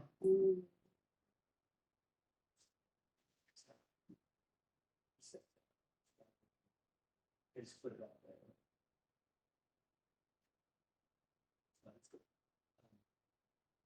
This is yeah. What's that? Is it still working? It's not working. Is it really not working? Okay. Did I mess it up again? What the? Oh my gosh. Okay, I'm sorry.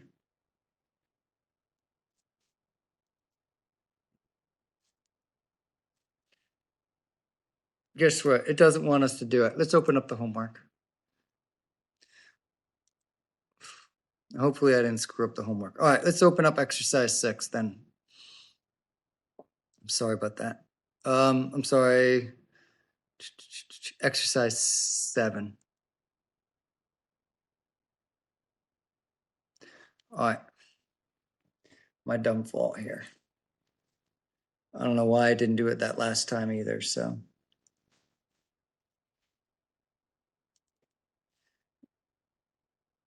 Like, that's a big file too. All right, we'll open up exercise 7. We'll give this a look-see.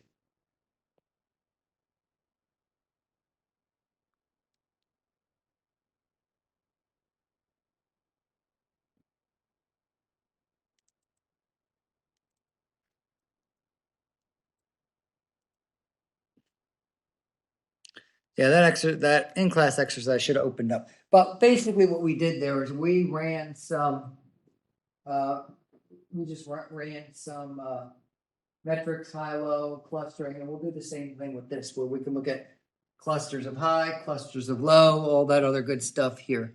Now, what we're looking at here is, we'll run a few of these here, but once again, we've got cancer deaths. So as you can imagine, guess what you're probably going to have to do? Spatial join and do this and calculate the rates. Have we done this before? Hopefully. We can calculate rates, run a spatial join. Now, I think we did this the very first week of class. So I think a couple people kind of freaked people out, back then. Now it's second nature. Now, what we're looking at right here is median age.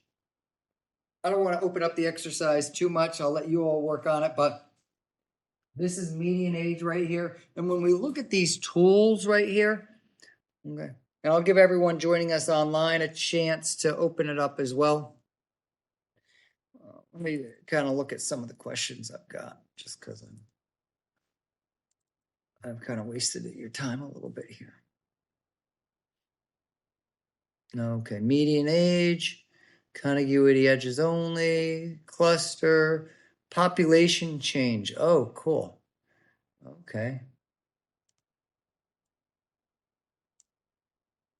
All right, neat. So you're gonna be doing a little bit of calculations, population change.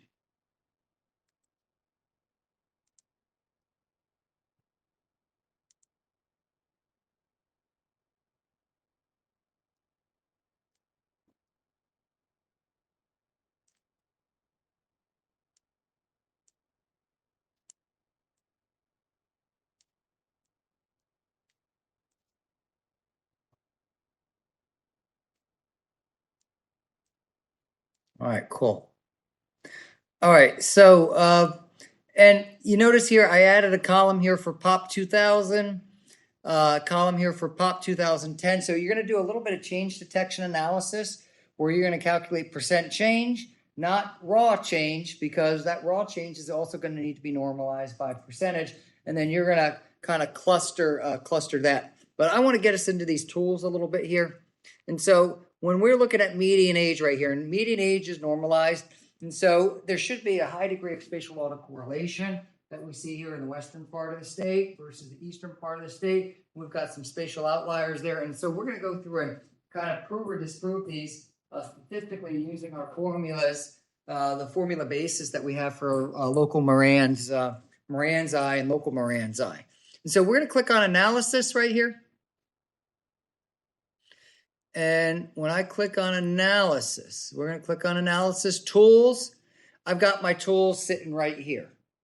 Me, I just like going to toolboxes so I can look at all the tools I get to use, many of which I've never even touched in my entire life. But I'm going to go down to spatial statistics, and this has been the toolbox that we've been working from. So we've got analyzing patterns, mapping clusters, measuring geographic distributions, modeling. We've got some utilities right here. I'm not sure what these are, but we're going to click on map clusters. We got a lot of different clusters going on here. We have build balance zones, multivariate clustering, similarity search, optimized hotspots. I think our big one that we're going to focus on here is this cluster and outlier analysis. What's the definition of an outlier? What is an outlier? What are you going to say, Mario? Yeah, far from the mean. Now, what do you think a spatial outlier is? This gets a little spatial outlier. She just said far from the mean. It's far from areas. You would expect all the highs to be around the highs and the lows to be around the lows. But what happens when we have a low surrounded by a high or a high surrounded by low? Let's look at some of the reasons for those. Now, some of these are going to be just geographic in nature because, you know, colleges, universities, and other things are situated there. But other phenomena like breast cancer or AIDS or whatever, which you would expect to be kind of truly spatial in nature, are going to be impacted by that. So the first thing that we're going to look at is we'll click on cluster and outlier analysis.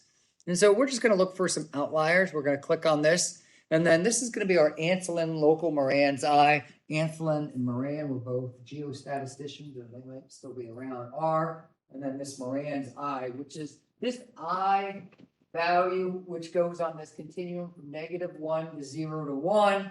And then we convert it to a z-score and then convert it to a p-score, a p-value. These are what we care about.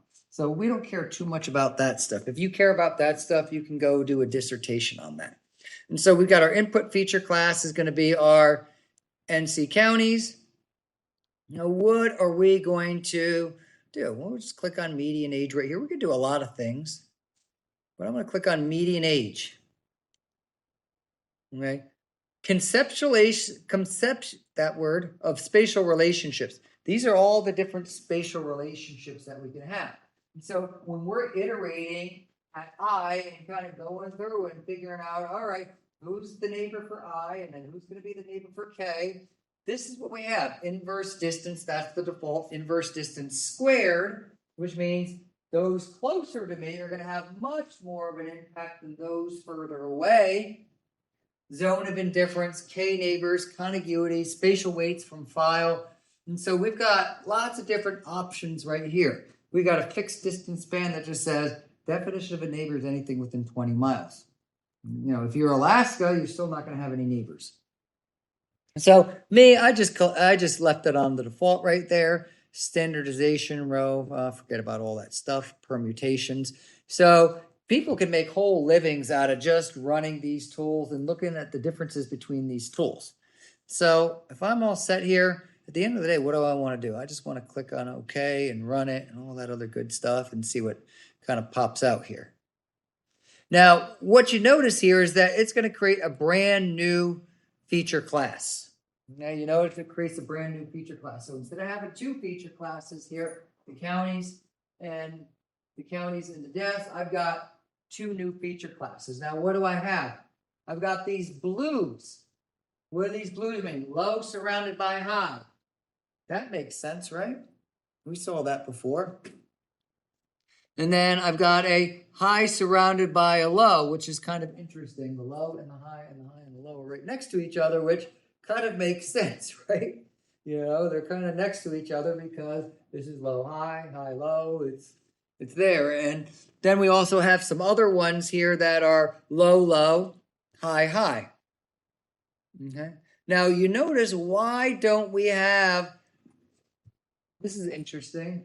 Why do we have these two counties as high, high, these two counties as high, high? Why are these counties here also high, high? Because make them all pink versus blue.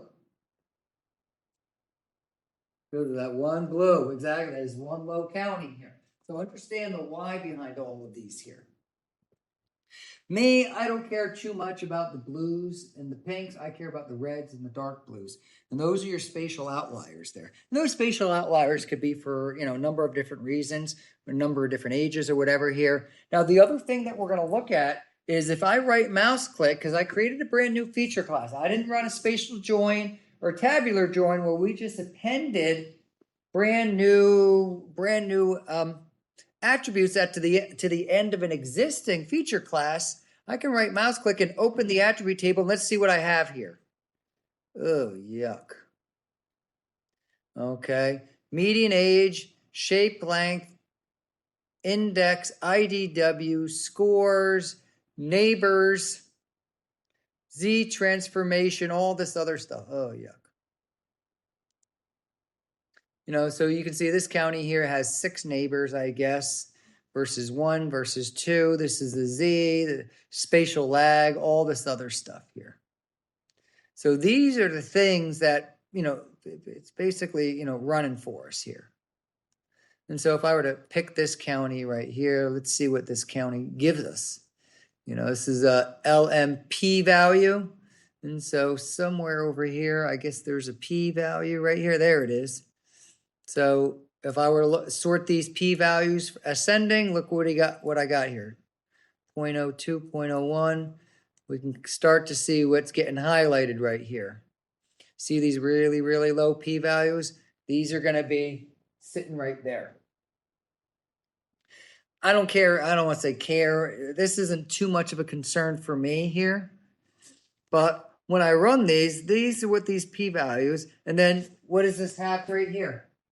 HH, high surrounded by high. HH, high surrounded by high. These P values, low P values mean what? More statistical significance. Mm-hmm. So if I were to sort something like this here, sort descending on these P values, 0.492. I bet you this is going to be a bunch of values surrounded by a bunch of values. Average surrounded by average, high surrounded by low, or low surrounded by high. But not enough for it to be a spatial outlier, essentially. All right, so I like these maps here. The big trick is, I think when we run these, is the creation and the interpretation of a brand new feature class that we get from here. Now, next thing I want to run is I want to run my hot spots and my cold spots. That's what I care about here. This is what I love here. This is hotspot analysis. So all this does is we create hot spots, we create cold spots. Well, let's run this thing here. My input feature class will be the same thing. Okay. Now, in some cases, you might need to go extract data like you're going to have to do for the homework, where you're going to calculate percent population change between 2000 and 2010. So if I were to look at counties, my input field's going to be what? Well, let's do median age again, but we'll look at some others here. I'll mess a couple up. Here it said fixed distance band. I can do whatever I want.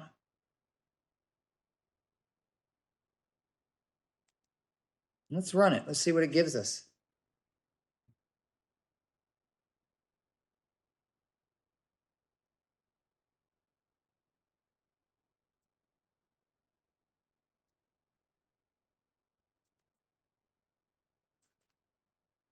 Look what I have here. This kind of makes sense. Now, these are purely mathematical in nature here. These are mathematical. So, does this ring a bell? Low age over here, some low age, some high age, some low age, some high age over here. Using median age. Does this kind of align with the same patterns? Kind of the same patterns we had before. But to me, I like these because these are purely mathematical. There's no disputing these. Now, I could go get rid of a couple of high counties, a couple of low counties, and it might get a slightly different result, especially if we go get rid of actual physical places that have geography attached to them. But if I run it again and I do fixed distance band, hey, let me do this time contiguity edges only. Well, let's see what this one gives me. Create a new feature class.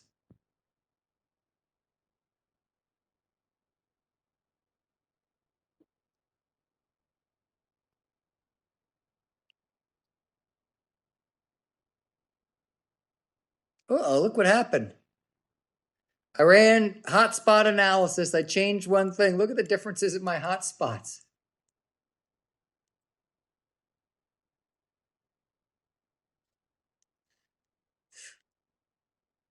Pretty interesting, huh? And those are some really neat things that we can write some scripts, little programs where we can just write a little program. How many hotspots are we going to get? And you go and, hey, let me run different metrics. How different are our number of hotspots and cold spots for different socioeconomic, socioeconomic racial metrics at the zip code or the county level, So I ran my hotspot analysis. Look what I got. I ran it again. Look what I got. Which one are you going to use? Which one's the most right? What are you thinking about, Jayla? Which one do you like the most? I don't think either one is right. It just depends on what you. Good answer. She said either one isn't right. It just depends on what you want to know.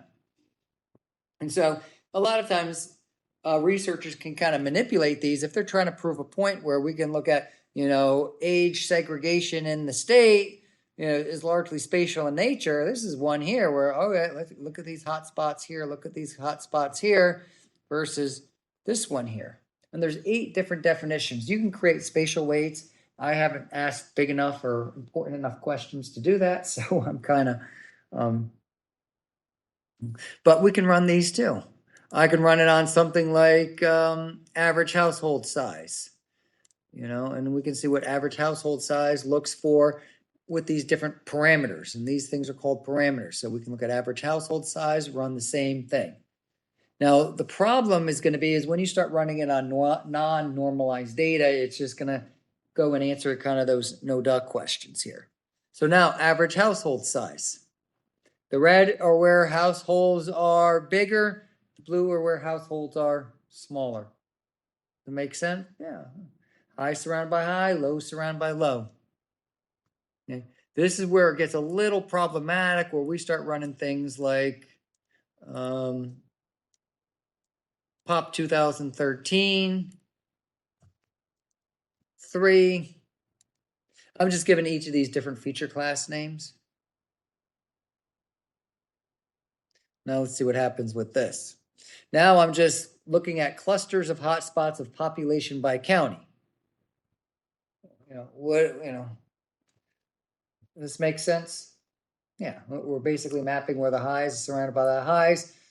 There's not a lot of lows surrounded by lows because you got places like Buncombe County or Jackson County or New Hanover County, which are in kind of close to rural areas that do have high populations. In addition, you've got bigger counties like, say, Columbus County has 40-something thousand people.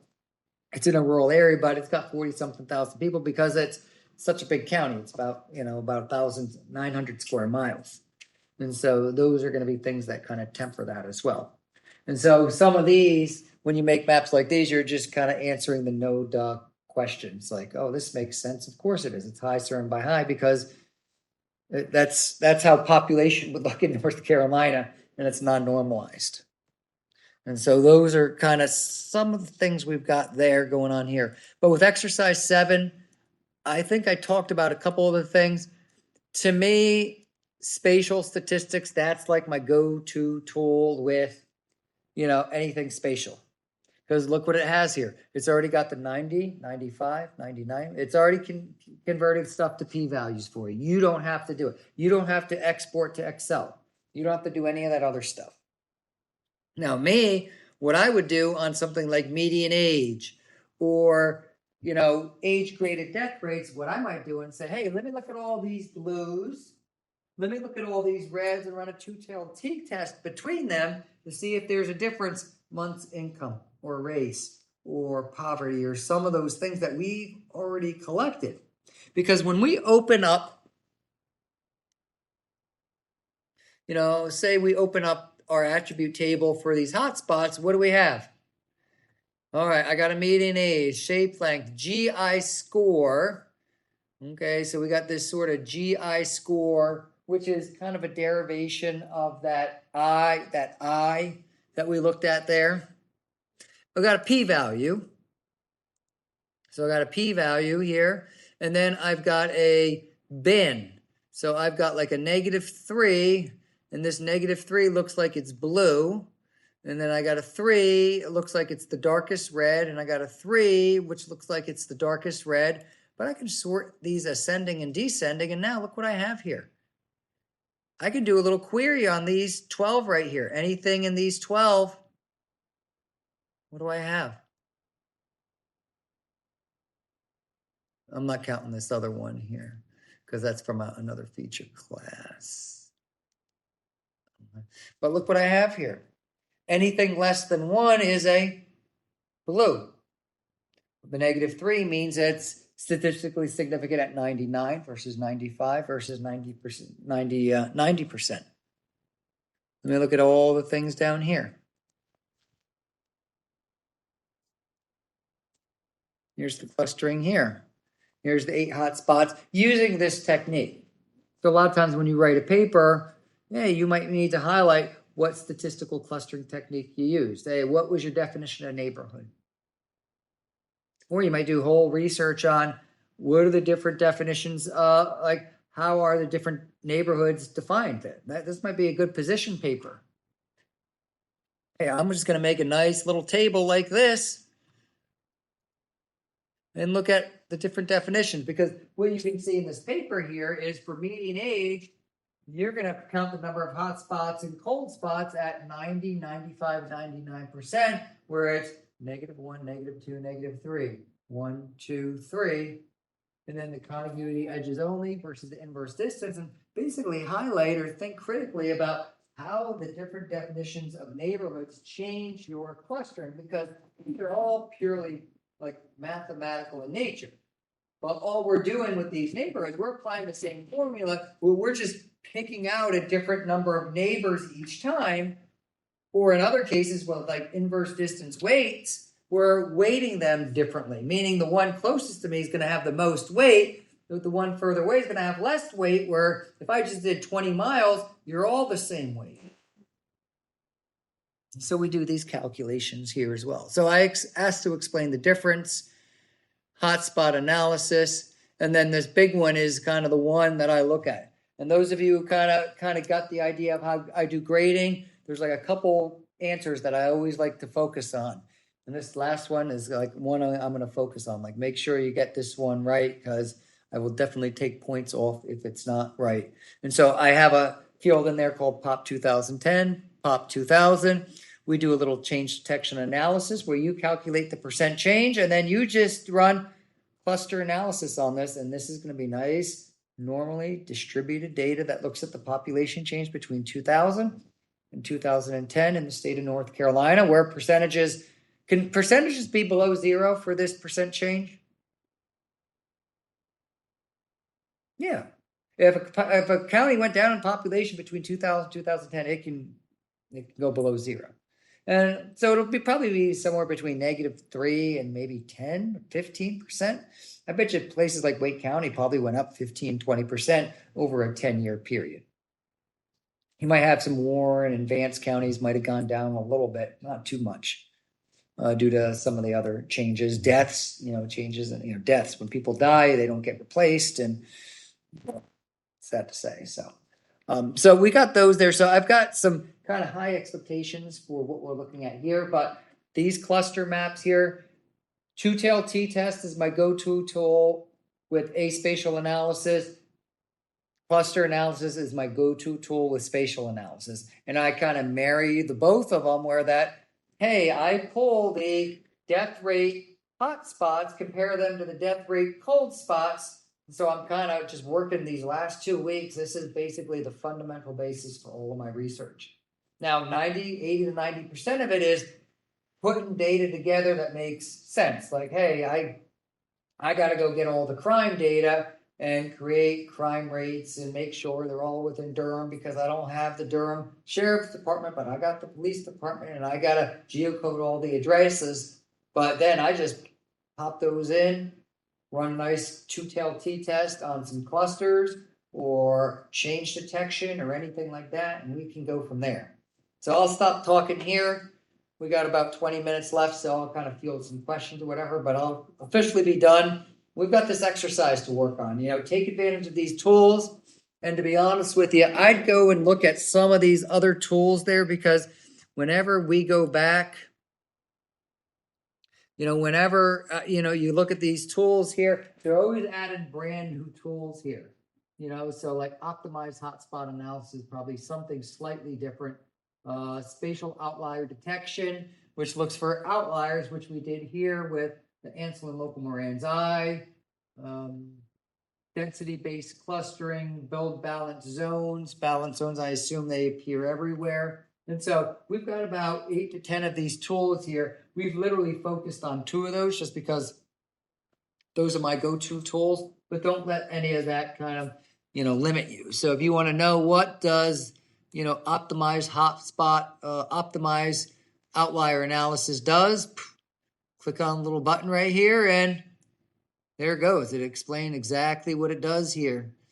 And I'm pretty sure these things are used in crime analysis, where it creates little squares or hexagons for you and does like a count. So it does like a spatial join, count, and all that other stuff all at the same time. So a lot of times these are, some of these tools are kind of all in one tool. So instead of you having to run the spatial join and creating the quadrants, some of these do things like that for you.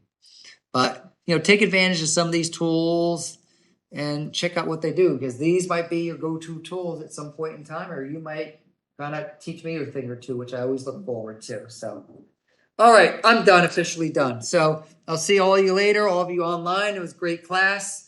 I love this outliers. I love clusters, and you all have the tools and capabilities to really create high quality data so that we can make our reds and our green, reds and blues and everything else. So I really am done.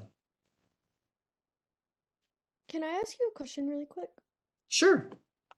For if I'm now, I might be thinking about this too hard, but so if there is, let's say, median household income, if why would I not need to normalize that? So the reason I'm thinking about it is like, especially in Buncombe County, it's like it's an expensive place to live. The people that live here make fairly good money. Like you can walk down the street and meet somebody and they make good money. But if you look at like McDowell County, it's not going to be the same. So Yeah. why would we not, unless I do need to normalize it? Like You if I'm, don't. Yeah, you wouldn't because we use the word median or average or per capita. It's already normalized. okay. So yeah, and I think you're thinking a little too much about it, but when we use the word median, it's already normalized. Okay, Yeah, perfect. I think that's what I was just thinking way too hard about it. So I was yeah, like, wait a second. I think that I'm wrong, but let me just make sure. yeah, definitely. Okay, perfect. Thank you. I All right, appreciate see it. you later, Caitlin. All right, and I will stop recording here too. All right, and I'll see everyone later.